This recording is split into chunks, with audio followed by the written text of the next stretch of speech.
Assalamu alaikum. Notre leçon pour aujourd'hui est intitulée les nombres décimaux. À la fin de cette vidéo, l'élève sera capable de diviser des décimaux. Avant de commencer, préparez devant vous un stylo, papier, livre de mathématiques. Rappelle-toi de la division euclidienne. Pour diviser par exemple 253 divisé par 20, je dois passer par 4 étapes.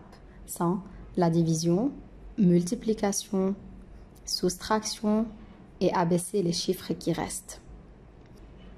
N'oubliez pas que la règle pour vérifier la réponse c'est dividende est égal diviseur fois quotient plus reste. C'est quoi le dividende, c'est quoi le diviseur, le quotient et le reste? On va bien savoir dans l'exemple suivant. Je commence la division par 253 divisé par 20. Je pose la division. Premièrement, prenons le chiffre 2, commençant de gauche à droite. Combien de 20 peut-on mettre dans le 2? Ça veut dire 20 fois combien ça fait 2? Ça ne marche pas. Donc, on prend les deux premiers chiffres à gauche. Donc, 20 fois combien ça fait 25? Le nombre le plus proche, c'est 20 fois 1 est égal à 20. On effectue la soustraction 25 moins 20, il nous reste 5. J'abaisse le 3. Ça fait 53. 20 fois combien ça fait 53 ou bien le nombre le plus proche. Donc 20 fois 2 est égal à 40. Effectuons la soustraction 53 moins 40 est égal à 13. 253 est le dividende, 20 est le diviseur, 12 est le quotient, 13 est le reste. 253 divisé par 20 est égal à 12 et le reste est 13. Pour vérifier, on multiplie 12 fois 20 plus 13. Ça fait 253. Donc la règle est vérifiée, ça veut dire notre division euclidienne est juste. Quotient exact. Exemple 1. Diviser 42 divisé par 0,7. Là, on a 42 et le dividende, 0,7 et le diviseur. Avant de commencer, je vous donne une remarque. Toujours, si je trouve que le diviseur est un nombre décimal, je cherche à le transformer en un entier naturel. Alors que si je trouve que le dividende est un nombre décimal, c'est pas nécessaire que je cherche à éliminer cette virgule. Donc là, si je regarde, le diviseur est un nombre décimal. Qu'est-ce que je dois faire pour éliminer cette virgule? Je dois très bien multiplier par 10. Donc je peux déplacer la virgule une seule fois à droite. Et si je déplace la virgule une seule fois à droite, donc 0,7 devient 7. Mais si je multiplie le diviseur, je dois obligatoirement multiplier le dividende 42 fois 10 encore. 0,7 fois 10, ça fait 7. 42 fois 10, ça fait 420. Donc 42 divisé par 0,7 est équivalent à 420 divisé par 7. Commençons la division. Prenons le premier chiffre 4. 7 fois combien? Ça fait 4. Ça ne marche pas, donc je prends le 42. 7 fois combien? Ça fait 42. 7 fois 6. 42 moins 42, il nous reste 0. J'ai encore le chiffre d'unité 0. J'abaisse le 0. Donc 7 fois combien? Ça fait 0. C'est 7 fois 0. Soustraction. Le reste est 0. Faites attention là, puisque le reste est 0, le quotient dans l'exemple là est noté quotient exact, c'est-à-dire 60 est un quotient exact, puisque la division se termine, et le quotient c'est un nombre exact noté quotient exact. Concernant l'exemple 2, je dois diviser 22,55 divisé par 2,5. Là, faites attention, les deux nombres qui se trouvent là, ce sont deux nombres décimaux. Puisque je cherche à transformer le nombre décimal qui se trouve dans le diviseur à un entier naturel, donc je peux multiplier 2,5 fois 10, cela me donne 25. Alors, je dois encore multiplier 22,55 fois 10, je déplace la virgule une seule fois. À droite, ça fait 225,5. Le dividende à rester un nombre décimal, c'est pas un problème.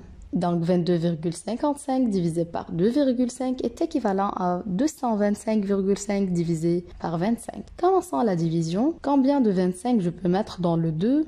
Je ne peux pas, donc prenons le 22, encore je ne peux pas. Prenons le 225 et effectuez quelques multiplications sur un papier bruyant. Donc 25 fois combien ça fait? 225, c'est 25 fois 9. Il me reste 0. Directement, je place la virgule dans le quotient. J'abaisse le 5. Et puisque le 5 est plus petit que 25, donc directement je place un 0 car bien sûr c'est un nombre décimal. Donc chaque 0 que j'ajoute à droite de la partie décimale, c'est un 0 inutile. Donc je peux l'ajouter. J'abaisse le 0.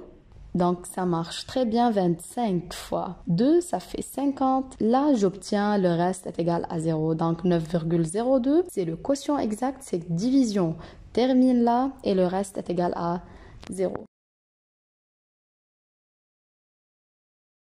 Pour l'application 1, je veux diviser 2,6 divisé par 20. S'il vous plaît, arrêtez la vidéo et essayez de résoudre cette application.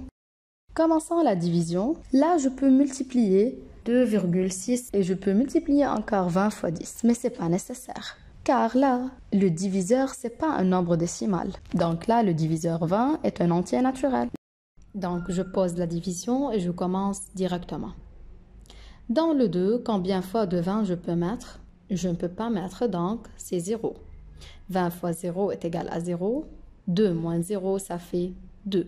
Je place directement la virgule et j'abaisse le 6. J'ai 26.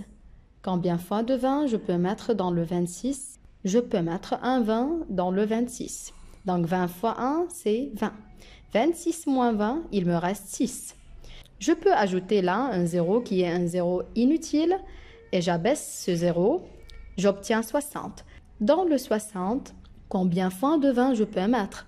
Je peux mettre 3. Donc 20 fois 3 est égal à 60. 60 moins 60, il me reste 0. Donc 2,6 divisé par 20 est égal à 0,13 qui est un quotient exact. Concernant l'application 2, s'il vous plaît, arrêtez la vidéo et essayez de résoudre cette application. 3,45 divisé par 1,50. Comme on a déjà parlé, là, le diviseur est un nombre décimal. Comment je peux éliminer cette virgule? Très bien, je peux multiplier fois 100. Pourquoi fois 100? Car il y a deux chiffres après la virgule. Donc, je veux la déplacer deux fois à droite. Pour cela, je multiplie fois 100. Ça fait 150. Et directement, je multiplie le dividende par 100. Ça fait 345. Donc, 3,45 divisé par 1,50 est équivalente à 345 divisé par 150. Sur un papier bruyant, essayez de résoudre quelques multiplications. Et combien de 150 je peux mettre dans le 345? Très bien, je peux mettre 2. Donc, 150 fois 2 est égal à 300. C'est la réponse la plus proche. Donc, est-ce que j'arrête? Non, là encore, je peux ajouter une virgule. Car on a déjà parlé que chaque entier naturel, je peux l'ajouter un virgule suivi d'un 0 toujours à droite. Donc, j'ajoute la virgule dans le quotient. J'abaisse le 0. Ça fait 450.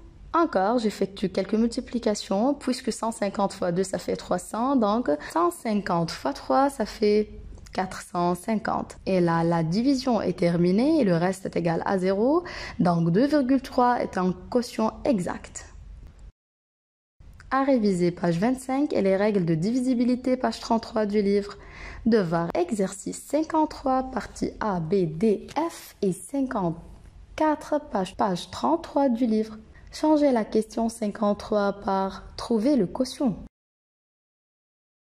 Comme résumé, je peux écrire un nombre décimal sous forme usuelle, exemple 10,506, forme en lettres, 10 et 506 millièmes, forme développée, 10 plus 0,5 plus 0,006. Encore, je peux lire un nombre décimal. Je peux effectuer des opérations comme l'addition, soustraction, multiplication comme on a déjà parlé et finalement la division. Merci pour votre attention.